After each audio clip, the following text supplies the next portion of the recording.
నమస్కారం ప్రజలారా.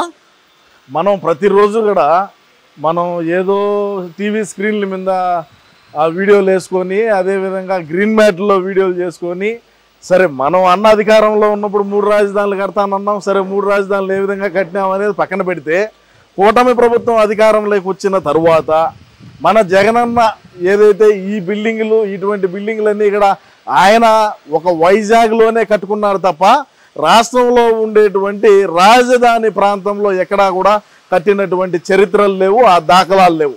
నేను ఇక్కడికి నేనే ఎందుకు వచ్చినాను అని అంటే రాష్ట్రంలో ఉండేటువంటి ప్రజానీకం రాజధాని పనులు ఏ విధంగా జరుగుతున్నాయి, ఇటు మన అన్న అధికారంలో ఉన్నప్పుడు ఏ విధంగా జరిగినాయి, ప్రస్తుతానికి ఏ విధంగా రాజధాని ప్రాంతంలో పనులు జరుగుతున్నాయనే దాని మీద మనమే స్వయంగా పోయి తీద్దామని చెప్పి రావటం జరిగింది.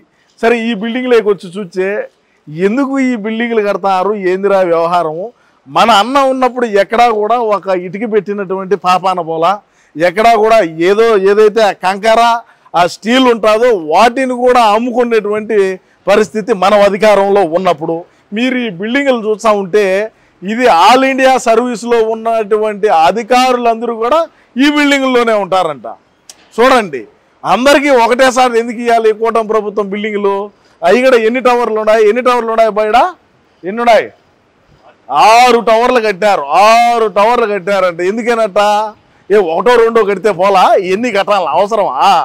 కాదు, ఎన్ని కడితే ఏమన్నా ఎందుకు మన అన్న అధికారంలో ఉన్నప్పుడు చూసినారు. ఆల్ ఇండియా సర్వీసెస్లో ఉండేటువంటి ఐఏఎస్ ఐపీఎస్ అధికారుల్ని ఏ విధంగా మన అన్న వాడుకుంటాడో ఏ విధంగా వాడుకోవాలో తెలుసు, కానీ వాళ్లకు ఈ విధంగా వసతులు ఈ విధంగా సదుపాయాలు కల్పించాలని చెప్పి ఈ కూటమి ప్రభుత్వం నిర్ణయం తీసుకునింది. ఈరోజు మనం ఈ బిల్డింగ్లు చూస్తూ ఉంటే ఏ విధంగా ఉండదో చూడండి. మనం ఏమన్నా ఏ ప్రాంతంలో కూడా అక్కడి నుంచి వస్తూ ఉంటే వీడికి వచ్చేటప్పుడంతా రోడ్లు మరమ్మతులు చేస్తున్నారు, పక్కల ఈ కెనాలు ఏదో కాలువ పెద్ద పెద్ద ఇనపటి అన్నీ పెట్టున్నారు. ఒక చెట్లు ఉంటే చెట్లను కూడా వాటిని కూడా ఈ క్రొక్లైన్లతో లాగితే చనిపోతాయేమోనని చెప్పి వాటినన్నిటికీ ఒక మట్టి అంతా గుట్టగా వేసి వాటితో దీంతో కుట్టి పెట్టి ఈ చెట్లను ఇంకొకసారి పెట్టేటువంటి క్రమంలో ముందుకు పోతూ ఉన్నది ఈ ప్రభుత్వం. ఇంకా ఎన్ని బిల్డింగ్లు కట్టినారు, ఇంకా ఎన్ని ఉన్నాయి ఏందనేది మనం ఒక్కొక్కటిగా మనం చూద్దాం. దయచేసి వీడియోను పూర్తిగా చూసి మీ అమూల్యమైన అభిప్రాయాన్ని తప్పకుండా అయితే తెలియజేయండి. ఒక్కసారి రాష్ట్ర ప్రజలారా ఒకసారి ఈ బిల్డింగ్ చూడండి. ఈ బిల్డింగ్ ఇటువంటి బిల్డింగ్లు అంటే ఇది ఏందో బిల్డింగ్ ఎక్కడ అనుకోవచ్చు. ఇది మినిస్టర్లకు మంత్రుల కోసం కట్టినటువంటి బిల్డింగ్లు. మన అన్న అధికారంలో ఉన్నప్పుడు ఒక ఇటుక కాదు కదా, అసలు ఇక్కడ దిగి చూసేదానికి కూడా ఆయన బెంబెలెత్తిపోయేవాడు, ఎందుకు రేపా మనకనేవాడు. అన్న పాదం పెట్టినప్పటి నుంచి ఈడంతా గడ్డి ముల్చింది తప్ప ఎక్కడా కూడా ఒక ఇటుక పెట్టినటువంటి పాపాన పోలా. ఇది మంత్రుల కోసం కడుతున్నటువంటి భవనాలు, ఇవి మంత్రుల కోసం కట్టేటువంటి బంగ్లాలు. ఎన్ని బాయి గట్టిగా చెప్పే మా అన్న జీతం ఇలా చెప్పే ఎంత 35 బిల్డింగ్లు కడుతున్నారంట. మనం ఉన్నప్పుడు కట్టుంటే ఆ కరోనా టైంలో వరుసగా అందరం మునుకొని ఉండవా? చెట్టుకొకడు పుట్టకొకడు పోయి, ఒకడు ఇసుక తోలుకొని పోయి, ఒకడు ఎర్రచందనం అమ్మను పోయి, ఇంకొక దానికి పోయి, ఇంకొకడు గంట అరగంట అని పోయి ఎట్టెట్టడం రకరకాలుగా ఇబ్బంది పడితే ఇప్పుడు ఈ కూటమి ప్రభుత్వం అధికారంలోకి వచ్చినాక ఈ మినిస్టర్ బంగ్లాలు కడతా ఉన్నారు వరుసగా అందరికీ. అదేవిధంగా ఎమ్మెల్యే క్వార్టర్స్ ఉన్నాయి, అదేవిధంగా ఎమ్మెల్సీ క్వార్టర్స్ ఉన్నాయి. మన అన్న అధికారంలో ఉన్నప్పుడు చేసినటువంటి మంచి ఏందిరా అంటే మినిస్టర్లకు ఎక్కడ అవకాశాలు ఉంటే ఆడ తోసుకోండి, మీకు ఇష్టం వచ్చినంత బిల్డింగ్ కట్టుకోండిరా, మీకు ఎన్ని కోట్లలో బిల్డింగ్ కట్టాలంటే అన్ని కోట్లలో బిల్డింగ్లు కట్టుకోండి అని చెప్పినాడు. కాబట్టి వీళ్ళు ఇచ్చేది గవర్నమెంట్ వాళ్ళు ఇచ్చేటువంటి బంగ్లాలో మనం ఎందుకు ఉండాలా? మనమే ఎర్రచందనం తోలుదాం, మనమే ఇసుక అమ్ముదాం, మనమే మైనింగ్ చేద్దాం, మనమే అక్రమంగా మట్టి తవ్వకాలు తవ్వుదాం, మనమే గంజాయి అమ్ముదాం, మనమే కల్తీ మద్యం అమ్ముదాం. రకరకాలుగా రాష్ట్రంలో ఏదో ఒక రకంగా ఉండేటువంటి వ్యాపారాలు ఏవైతే ఉన్నాయో మటకా చేద్దాం, గుట్కా చేద్దాం. ఎన్ని అవినీతి పనులు ఉన్నాయో అన్ని అవినీతులు చేసి కోట్ల రూపాయలు పెట్టి బంగ్లాలు మన మంత్రులే కట్టారు. మీరు చూసుకోవచ్చు ఒకసారి. ఇటు హైదరాబాద్లో ఎన్ని బిల్డింగ్లు ఉన్నాయి మన పార్టీలో మాజీ మంత్రులకు, అదేవిధంగా బెంగళూరు చూసుకోండి, అదేవిధంగా చెన్నై చూసుకోండి. ఇంకా చెన్నై అంటే చెప్పరాకర్లే, నగిరి దగ్గర ఆర్కే రోజా బ్రహ్మాండంగా ఏ విధంగా బిల్డింగ్లు కట్టిందో, ఏ విధంగా విలాసవంతమైనటువంటి భవనాలను ఏ విధంగా కట్టిందో కూడా మీరందరూ చూసుంటారు. ఎందుకంటే ఈ విధంగా డెవలప్ చేసి ఈ విధంగా చేసి రాష్ట్రానికి ఏం చేద్దాం అనుకున్నాడో మరి చంద్రబాబు నాయుడు అర్థం కావడంలే. ఈడంతా అన్న అధికారంలో ఉన్నప్పుడు పావులు తిరుగుతూ ఉన్నాయి ఈ స్థలంలో. ఆ పాములు ఇప్పుడు ఏడ తిరగాల? ఆ పాములకి తావు లేకుండా చేస్తున్నాడు చంద్రబాబు నాయుడు. ఎందుకయ్యా, ఎందుకు చేయాలా?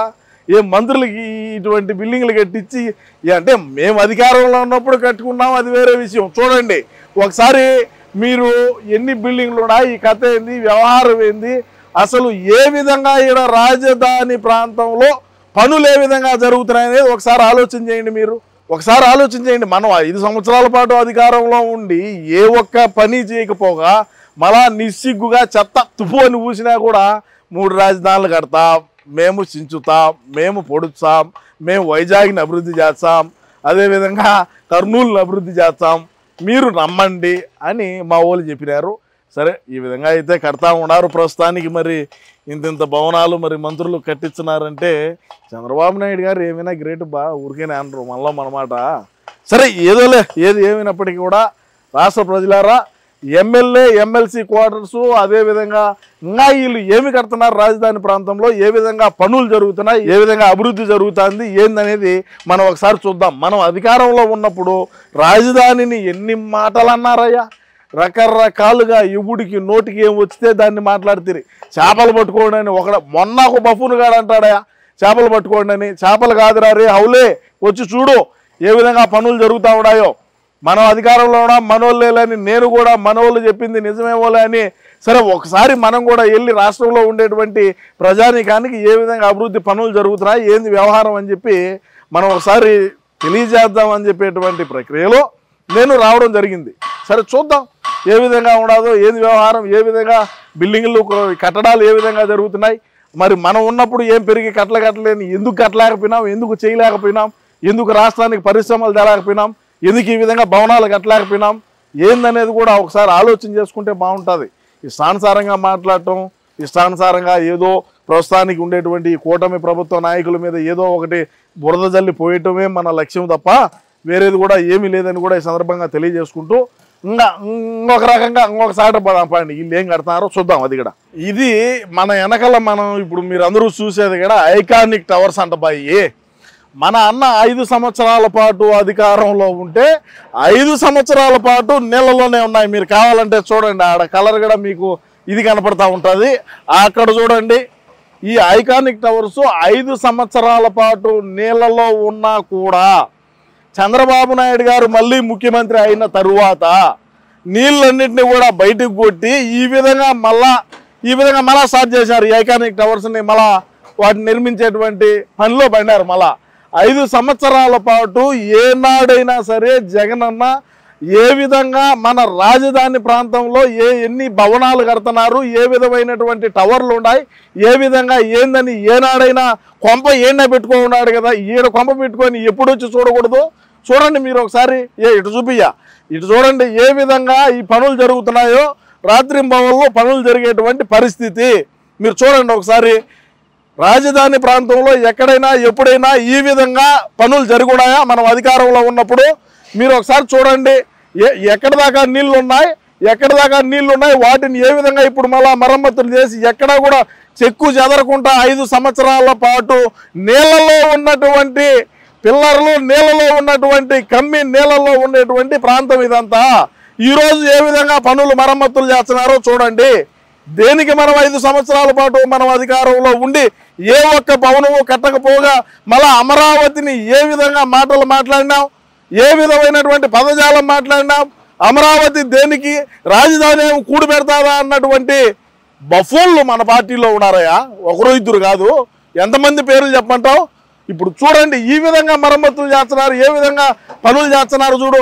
5 సంవత్సరాల పాటు దీన్ని పట్టించుకునేటువంటి నాదుడు లేడు. 5 సంవత్సరాల పాటు దీన్ని చూసినటువంటి దిక్కు దివాణం లేకుండా పడి ఉన్నటువంటి టవర్లు ఇవి. ఈరోజు మళ్ళా చంద్రబాబు నాయుడు అధికారంలోకి రావడం, ఈరోజు మళ్ళీ ఐకానిక్ టవర్ల పనులు రాత్రి పగలనగా ఏ విధంగా పనులు ముందుకు పోతున్నాయో ఒకసారి ఆలోచన చేయండి.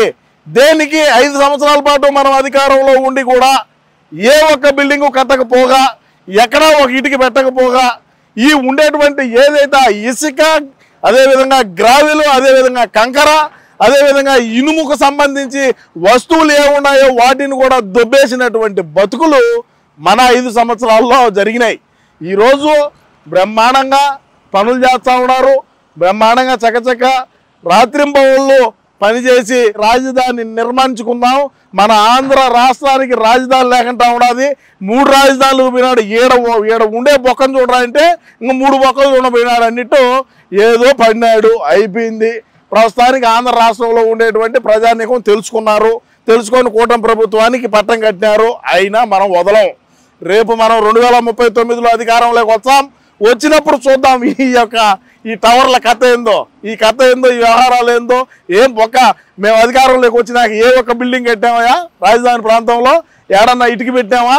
ఏడన్నా ఆ ఉండే ఇటుకలు, ఉండే కంకర, ఉండే ఇసుక దొబ్బేసినటువంటి పరిస్థితి ఎక్కడైనా. ఇప్పుడు చూడండి, రాజధాని ప్రాంతంలో ఈ బిల్డింగ్లు కట్టేటువంటి ప్రాంతంలో ఏ విధంగా ఇసుక నిలవ పెట్టుకున్నారో చూడండి. పనులు ఎక్కడా కూడా ఆగకుండా, అంటే ఒకవేళ ఏదైనా వర్షాలు పడినా కూడా ఇసుక కొరత లేకుండా ఏ విధంగా ఇసుకను డంప్ చేసి పెట్టినారో చూడండి.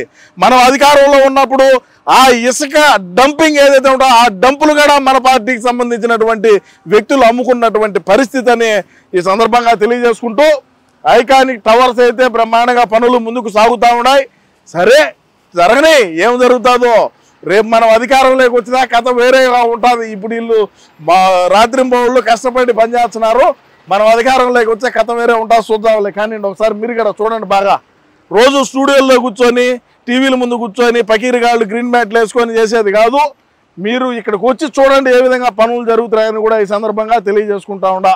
అమ్మా ఇవేందిరా స్వామి, మిషన్లు ఏంది, కథ ఏంది, వ్యవహారం ఏంది, ఇదేందో అసెంబ్లీ అంట. ఇక్కడ మా ఓడి కట్టుంటే ఎంత మంచి పేరు వచ్చిండో. మన దగ్గర మంచి గనులు, మంచి గట్టిపులు అందరూ ఉన్నారే. మన దగ్గర 151 మంది ఉన్నారే. ఎటువంటి ఓడు కావాలంటే అటువంటి వాళ్ళు ఉన్నాయి.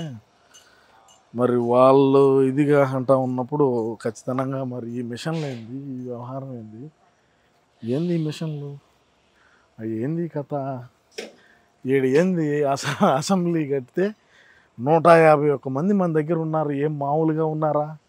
ఇది ఏంది బిల్డింగ్లు ఎన్ని కట్టాలంట? ఇనప సామాన్యం మన దగ్గర ఉండే 151 మంది అయితే వీటిని అమ్ముకోబోదురు, వీటిని అన్నీ ఎత్తుకోబోదురు. ఈ తూముల్లా, అదేవిధంగా ఈ కంకరాళ్ళ వాటిని అమ్ముదురు, ఈ మిషన్లు అమ్ముదురు. ఎక్కడ ఈ ఇనప సామాన్ మొత్తం అమ్మేద్దురు కదరా మనోళ్ళు. ఏంటంటే మన జగనన్న ఉన్నప్పుడు ఎందుకు చేయలేదంటే ఇందుకే చేయింది. ఈ ఇనప సామాన్ అంతా అమ్ముకుంటారు. ఈ ఏడ కంకర ఉంటే అది అమ్ముతారు, ఇసుక ఉంటే అది అమ్ముతారు. అది చూడు ఎంత ఇసుకున్నదో చూడు. ఆడ మనోళ్ళు అధికారంలో ఉంటే ఇసుకునున్నా ఎప్పుడో పోయిండు. ఇసుక పోయిండు, తుమ్ములు పోయిండు, ఐరన్ రాడ్లు పోయిండు, కంకర అమ్ముకోండు, స్క్రాప్ కూడా అమ్ముకోందరు. స్క్రాప్ కూడా అది కూడా అమ్ముకోనే ఉందరు. ఎంతమంది పని చేస్తున్నారు, ఏంది కథ? ఇది